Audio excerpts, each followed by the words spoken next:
Bienvenidos a La Dosis de Ciencia, tu cuota noticiosa y científica de la semana. Yo soy Hans Huerto y no olvides compartir La Dosis de Ciencia en tus redes sociales para apoyar el avance de la CTI en el país.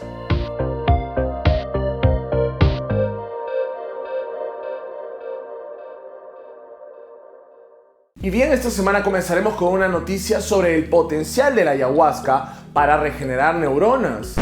¿Cómo? ¿Este no era un programa de ciencias? ¿Qué hacen hablando de pócimas y falsas medicinas tradicionales? Y encima con plata de mis impuestos.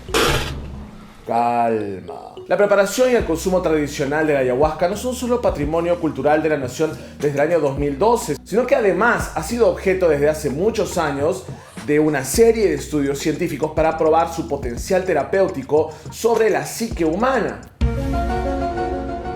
El buscador de Google Scholar, especializado en publicaciones científicas, arroja más de 23.000 resultados de publicaciones con el término ayahuasca.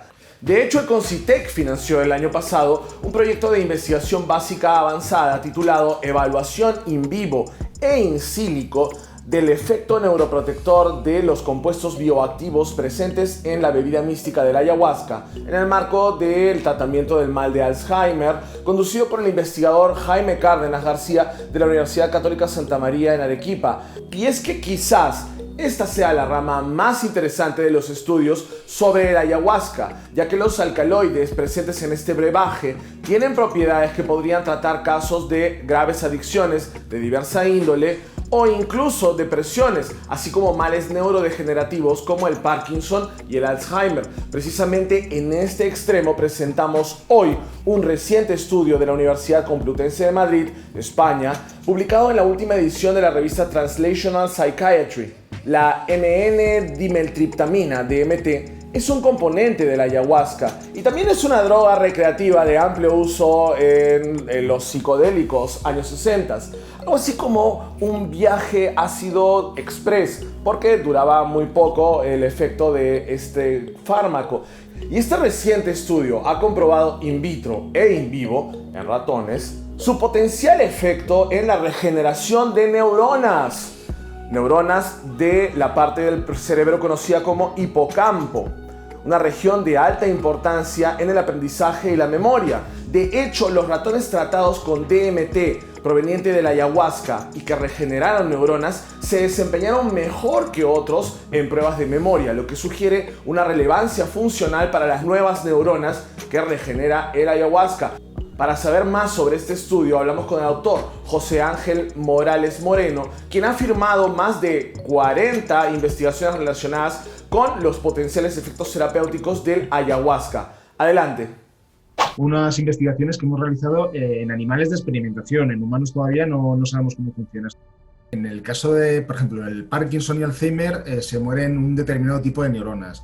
Las dopaminérgicas en el caso del Parkinson, las colinérgicas en el caso del Alzheimer. La muerte de cada uno de estos tipos de neuronas ocasiona una serie de síntomas. Por otro lado, nuestro cerebro tiene la capacidad de sintetizar, de formar, nuevas neuronas. Tenemos toda la maquinaria para formar nuevas neuronas. El problema es que no lo hacemos. Se hace en determinadas condiciones fisiológicas. Se ha visto que en determinadas patologías se puede activar ese proceso de formación de nuevas neuronas. El problema es que esa reposición no se da de manera correcta. Con lo cual, esas nuevas neuronas que en teoría se están formando, al final no llegan a nada. Entonces, ¿cuál es la importancia de la neurogénesis? Que si conseguimos activar, se denominan las zonas donde están las células madre encargadas de formar neuronas, se llaman nichos neurogénicos. Bueno, pues si somos capaces de alguna manera de activar esos nichos neurogénicos, podemos intentar reponer las neuronas que se están muriendo como consecuencia de las enfermedades, en este caso de las enfermedades neurodegenerativas. Primero in vitro estimula la formación de nuevas neuronas y después en animales de experimentación, en ratones, hemos visto que efectivamente se están produciendo nuevas neuronas después del tratamiento con DMT.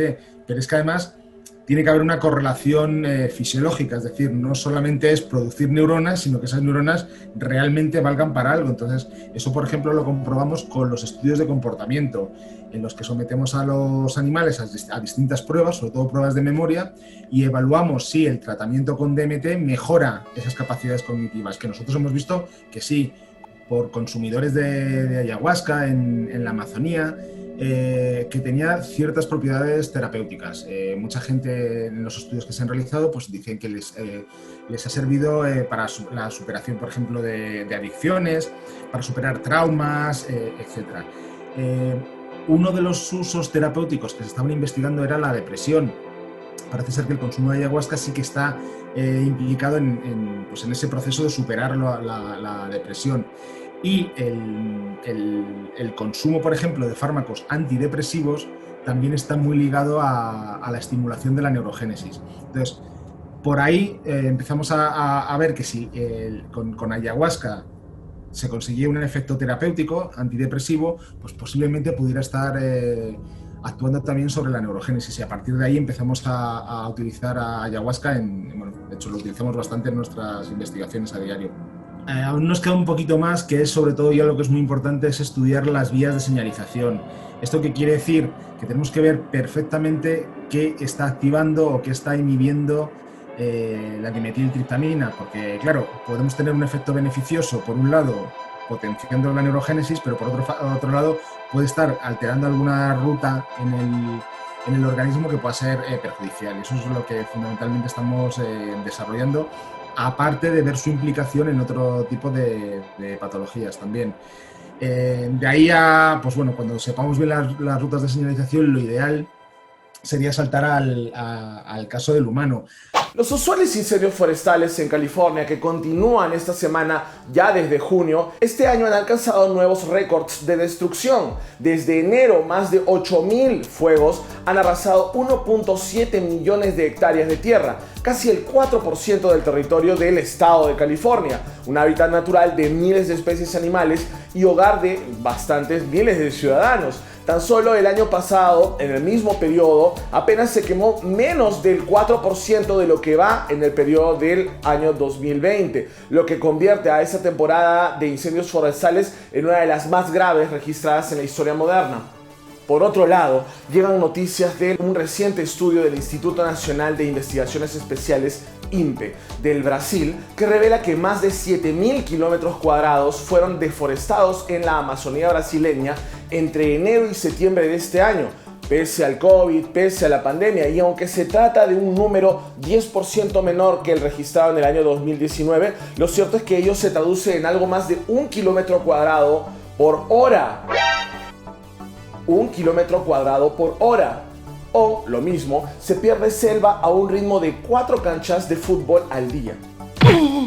A ello se suma que la cantidad de incendios en la Amazonía aumentó 61% en septiembre en relación al mismo mes del año pasado. Parte del problema de la deforestación es la tala ilegal, a la luz de que 2/3 de toda la madera que exporta el país tiene un origen ilegal. ¿Cómo frenarlo? Los invito a conocer una solución para ello. La viene desarrollando el Instituto de Investigaciones de la Amazonía Peruana, que opera una supercomputadora o un clúster de ordenadores avanzados capaz de registrar detalles de la Amazonía Nacional, adquirido con financiamiento del CONCITEC. Ellos están desarrollando un aplicativo móvil para reconocer las especies maderables en peligro y así frenar de a pocos la tala ilegal. Conversamos para ello con el director del área de gestión del conocimiento del IAP, el ingeniero Américo Sánchez. Adelante. El trabajo se hace de forma paralela en varios nodos, varios servidores, ¿no?, de alta capacidad cada uno de ellos, y de esa forma se reducen los tiempos, ¿no?, para los resultados. Esto ha permitido que científicos puedan acortar los tiempos de su investigación, porque haciéndolo en su computador personal o algún servidor que tengan a la mano, tardaría mucho. La supercomputadora ha facilitado la producción de conocimiento científico, finalmente, que podemos contabilizar en 12 publicaciones científicas, 2 de ellas de autoría del IAP, pero las otras 10 de otras universidades nacionales a las que han tenido acceso, les ha facilitado el acceso con un usuario, una contraseña, para procesar específicamente cada uno de ellos en sus propios software que requerían, ¿no?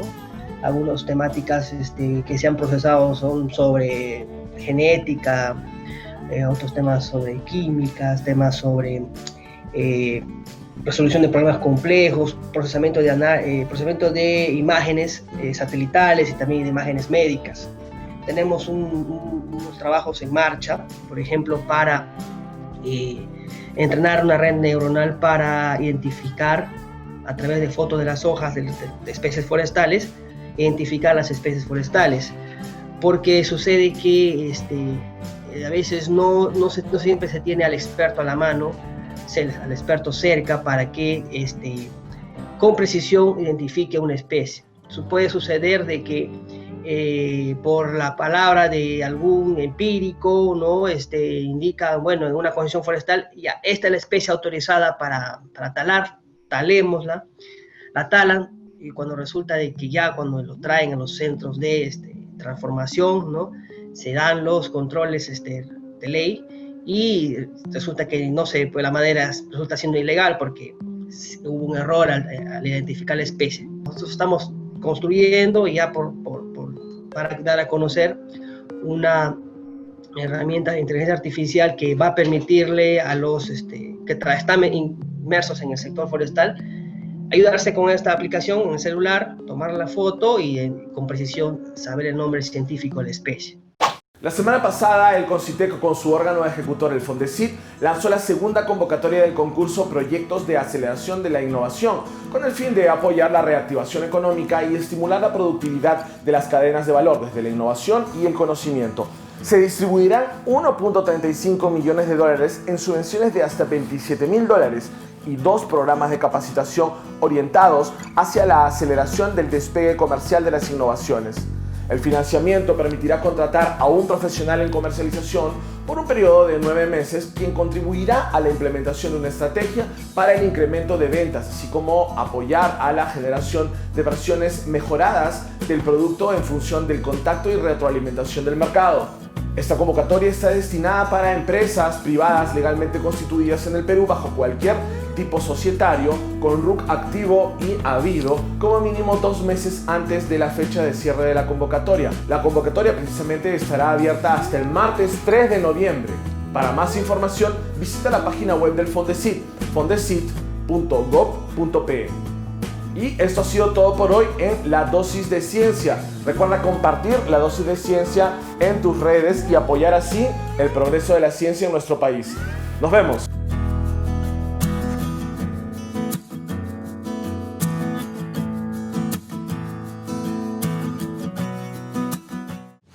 El Perú primero.